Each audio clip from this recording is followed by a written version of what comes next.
Hello, ladies and gentlemen, people of YouTube out there. This is Tough Tony Ant making a video. I haven't made a video in quite some time. I just didn't, feel like it. I just didn't have the passion. But this right here is possibly a shoot. I've not rehearsed this. I've not went through this, so it may be a little choppy. I'm just going to chop on, I think, 4 issues. News. Number 1, excuse me, I've deleted a lot of videos from my YouTube channel. Too much controversy, too much hate mail. Of course, I take whatever criticism comes at me, but some of them is just doing more harm than good, so I have got rid of them. Number 2, I wanted to touch on. Did any of y'all see TNA last night? Yes, Hulk Hogan, Mr. Self-Servant Genius, is partners with Dixie Carter, who is the president of TNA. But of course, if people, this is just a little news for people who didn't know or didn't want to do the research. The Jarretts have not really been as influential as TNA, because when they first started NWA TNA, they went bankrupt. And they were bought out by a conglomerate called Panda. Panda is a going green type company. They, all sorts of energy that's nice to the environment. Basically, that's what they are. They they helped out TNA. Dixie Carter was president, and that Kevin K guy, or whoever his name is, that guy, they say he's the president of Spike TV. He is the president of Spike TV, but not only that, he is the chief executive officer of TNA. So technically, he owns TNA. And I think that, of course, Hulk Hogan and TNA, only bad can come from that, because throughout wrestling history, I've attributed that whenever something bad happens, or somebody's not getting the push they deserve, or just shit is getting fucked up in wrestling, period, all stems back to Hulk Hogan. So I'm not looking forward to what Hulk Hogan does as far as TNA is concerned, because you see a lot of young guys in TNA that already aren't getting the opportunities or the pushes they deserve, and now you want to bring in somebody that pretty much did the same thing his entire wrestling career.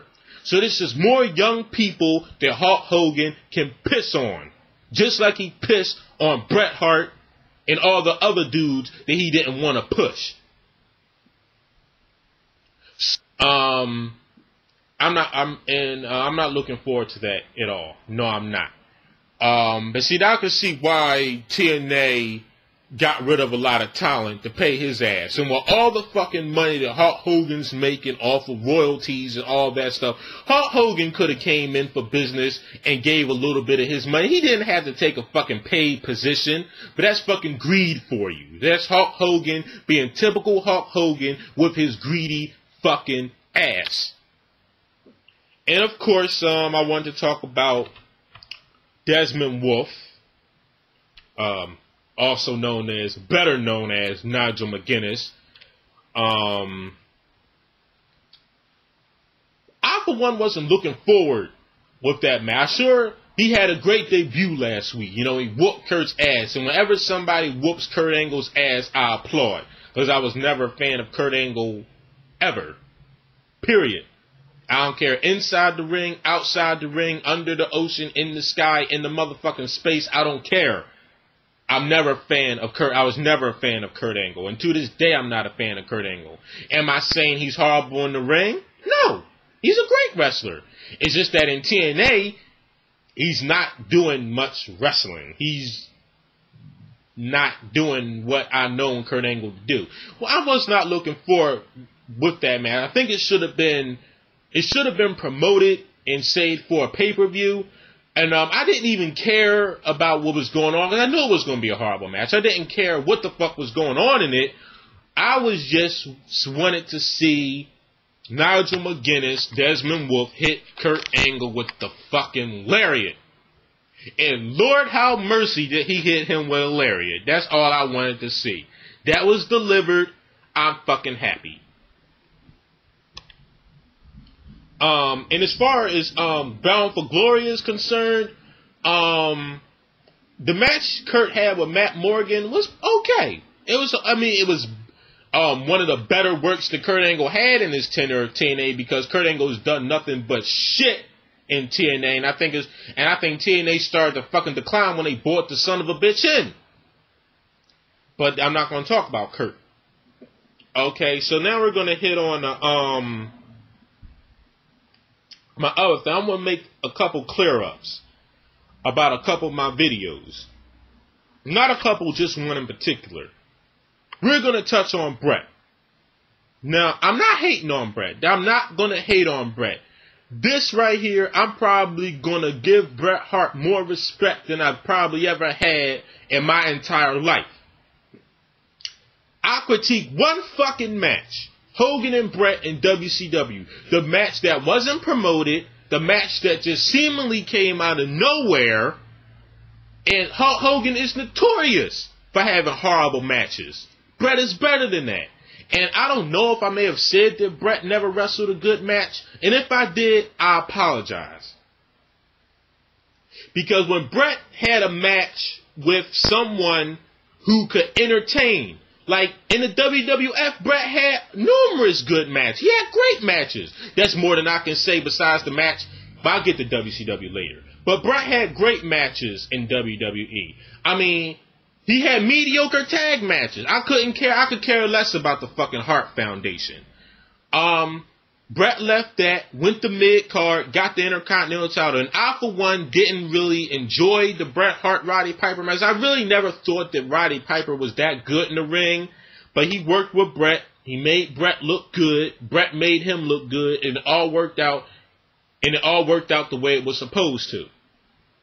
Bret gets the Intercontinental title, had a great match, and this is probably in my top 10 of matches. The one he had with Davey Boy Smith. A great match. The matches Bret had with Taker, Austin, Owen, Shawn. All great matches. All great matches. That's more than I can say for the matches he had with fucking Diesel and Sid and Backlund and Yokozuna, for that matter. But Bret had awesome matches. But one thing that they all had in common from the guys that I just named that he had great matches with, they all were great entertainers and they were all great talent in the ring. But it's documented fact that Bret never dictated a match. And I'm not talking about dishing out ass whoopings, because Bret sure as hell dished out ass whoopings in the ring. But you know, when you choreograph a match, and you know, you have like, someone calling the shot and say, yeah, you do this and I'll do that. Bret never really choreographed a match, but Bret still had great matches. And I would say that Bret is actually one of the greatest professional wrestlers as far as in-ring goes. He's great. He's one of the greats. And when they open up the time capsule somewhere down the line, his name will be in there. That's more so than I can say for Kevin Nash or Vader or Savage, for that matter. Bret was a great... The only thing Bret had... Hey, what's the word I'm trying? Bret had shortcomings. But that wasn't on any fault of Bret. Bret wasn't promoted right. Sure, Bret was WWF champion. But Bret was never promoted as WWF champion. But at the time when Bret was in main event, they was busy embellishing the Undertaker's character, doing what was right by Shawn Michaels. But I'm going to stop that now because I'm running out of my 10-minute limit. So I'm going to start on a new video, part 2 of just shooting the shit.